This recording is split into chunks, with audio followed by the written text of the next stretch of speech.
Israel और Hamas के बीच Gaza में तो भयंकर जंग चल ही रही है।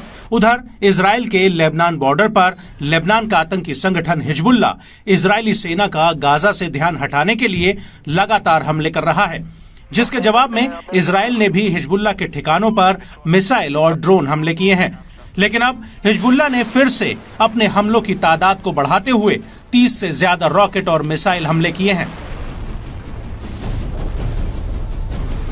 इजरायली मीडिया के अनुसार हिजबुल्ला ने इजरायली ठिकानों पर पिछले 2 दिन में सबसे अधिक 34 रॉकेट और 4 एंटी टैंक मिसाइलें दागी हैं। ये रॉकेट हमले इजरायल की पूरी उत्तरी सीमा पर टारगेट किए गए थे। आईडीएफ का कहना है कि आज सुबह मार्गलिएट के उत्तरी समुदाय के पास एक क्षेत्र पर लेबनान से रॉकेट हमले में 2 सैनिक मामूली रूप से घायल हो गए हैं। दरअसल इजरायली सेना ने 4 फरवरी को दक्षिणी लेबनान में हिजबुल्ला के ठिकानों के खिलाफ 2 बड़ी जवाबी कार्रवाई को अंजाम दिया था, जिसमें उसने हिजबुल्ला के ऑपरेशनल हेडक्वार्टर और लॉन्च साइट्स को नष्ट कर दिया था। जिसके बाद हिजबुल्ला ने आज सुबह इजरायल के मार्गलिएट शहर पर ताबड़तोड़ रॉकेट हमले शुरू कर दिए, जिसकी वजह से इजरायली आसमान सायरनों की आवाज से गूंज उठा।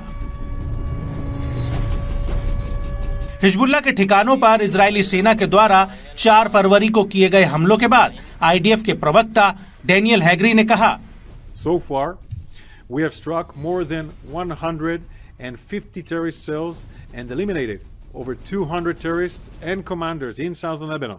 Since the start of the war, we have struck over 3,400 military targets belonging to the Hezbollah terrorist organizations across the southern Lebanon.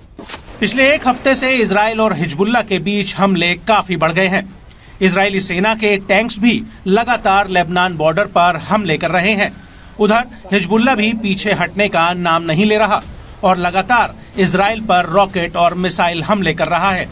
इन बढ़ते हुए हमलों को देखकर ऐसा लगता है कि हिजबुल्ला और इजरायल के बीच युद्ध कभी भी छिड़ सकता है।